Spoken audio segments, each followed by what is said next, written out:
For the past several months, I have been warning everyone that the private equity industry was creating a massive bubble in our economy that was about to pop. Well, it just went, and right now they have sent all of their lobbyists to Washington, D.C. to beg the government for a bailout. And it's happening.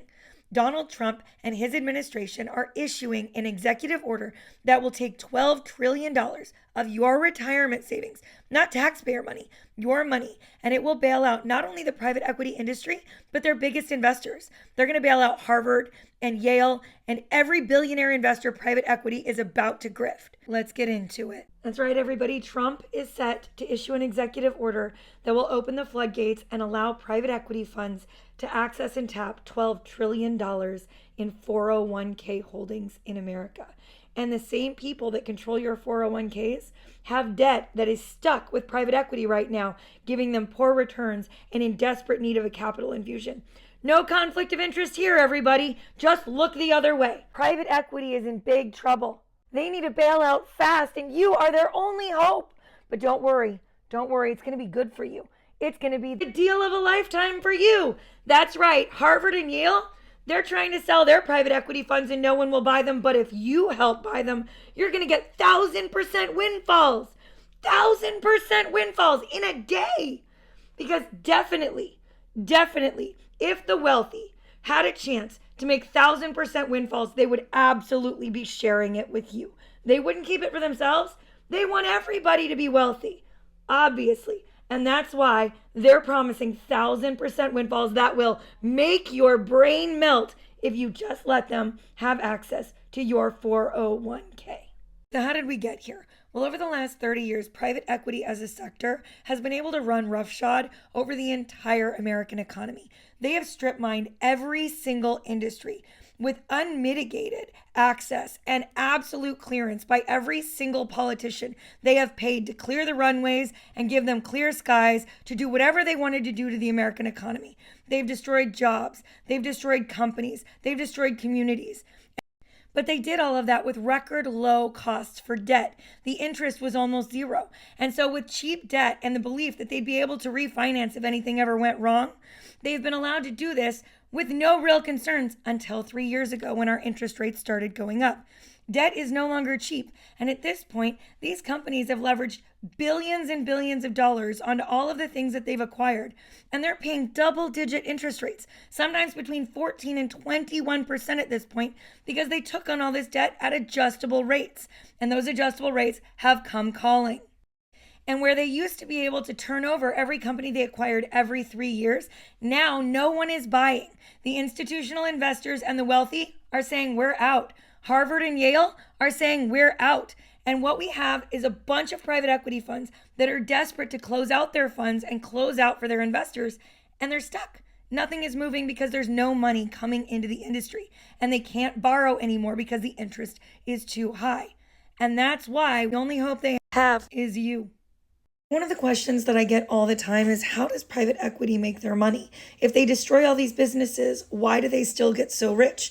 And the reality is that what happens is that private equity makes their money on their fee structures. They don't make the money on the success of the companies they acquire. They can strip mine all of it. They can dispose of all the assets. They can leave rubble in what they've acquired because they make their money on the fees.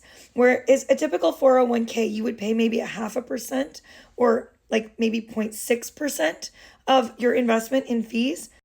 But with private equity, you pay 2% of the total amount you have invested annually, and you pay 20% of your returns. So just as an example, if you invested 50 grand with your 401k and it was just standard investments and you made $150,000, over 10 years, you would pay about $7,700 in fees to the management of that fund.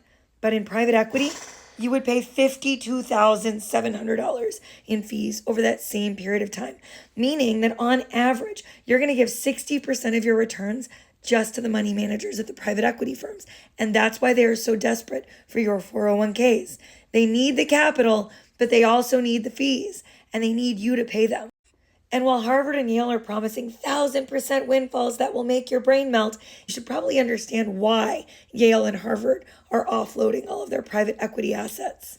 You see, about 25 years ago, Yale actually laid the groundwork to change the way that the endowments that they manage were invested. And now at this point, Yale has about 95% of their supposed $46 billion endowment invested in alternative assets, primarily private equity. Okay. But the problem is that their returns on those investments have come to a halt. Over the last couple of years, their returns have only been like 5 to 6%, while during that same time period, the regular S&P 500 has gone up 95%. So their funds are just not performing as well as what your 401k is performing in traditional investment mechanisms. But the bigger problem is that they thought they'd be able to sell those stakes. They thought that they could post them for sale and everyone would want to buy them. Well, it didn't work. They started trying to sell their private equity holdings about 7 or 8 months ago, and they got no interest. Then they moved them to something called the secondaries market. The secondaries market is like a Ponzi scheme. Even the Financial Times calls it a pyramid scheme for private equity, where what they do is if they can't get regular institutional investors to buy, they start selling it to one another. And they say, I can't get rid of it and I need to close out my stakes. Do you have anything like that you can't get rid of? How about we swap and it'll buy us some time? And then we'll put the original estimated value as the value, even though we sold it for 50% less. And for 10 years, no one will know that it's worthless. And then on their books, it still looks like they have money. And it looks like they were able to close out their funds successfully. But it's not. It's a house of cards that eventually will come tumbling down. And their hope is that it ends up being your 401k that is holding it when that happens. And in their desperation to sell their stakes, we've gotten a really good look at what is normally hidden behind closed doors in private equity. A good example is that billionaire hedge fund owner Bill Ackman recently said, and he's a Harvard alumnus, that 40% of Harvard's endowment is in private equity. And at this point, he believes the value is entirely inflated, that they don't have anywhere near the amount of money that they purport that they have in their endowment, and that all of it is locked up, and so they're actually cash poor.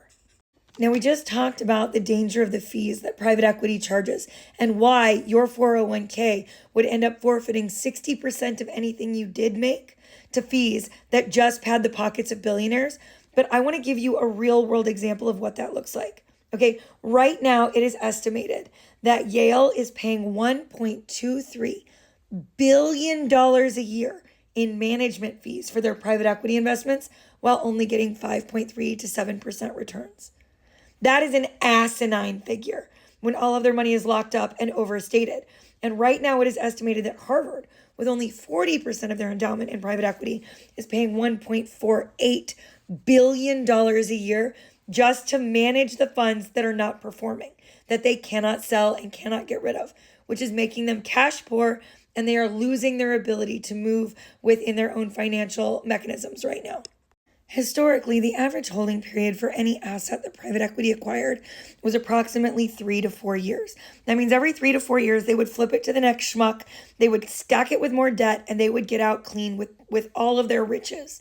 But right now, they're having to hold for 6 to 7 years because nothing has been moving for the last 3 years at all. We've created a $3 trillion backlog in the industry with contracts that mandate that they have to get out and pay their investors with no hope of doing so. The last time that we had this kind of a backlog was just before the 2007-2008 housing collapse.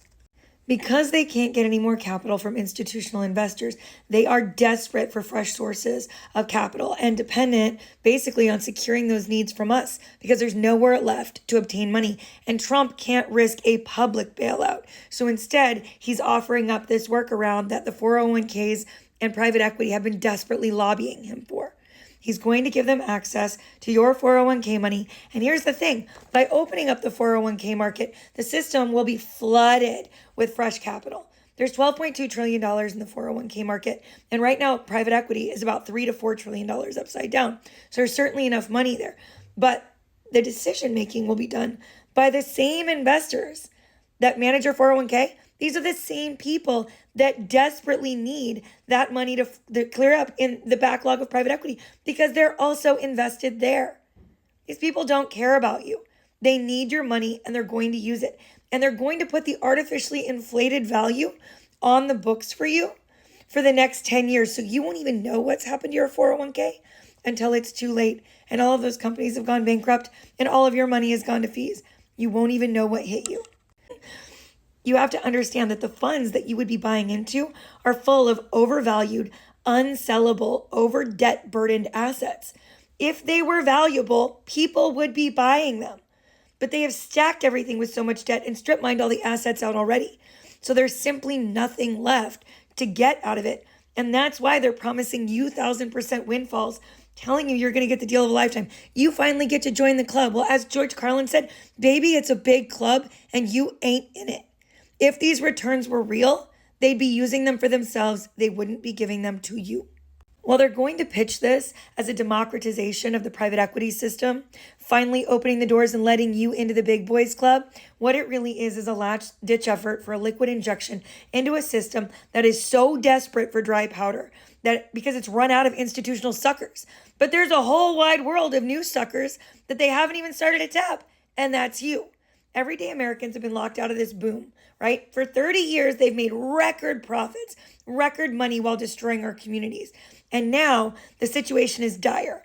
Primary value has fallen. They're strip mined. The rich have gotten richer. And just like in 2008, it's now time to socialize the risk while they keep the upside with the privatized wealthy and no risk for them.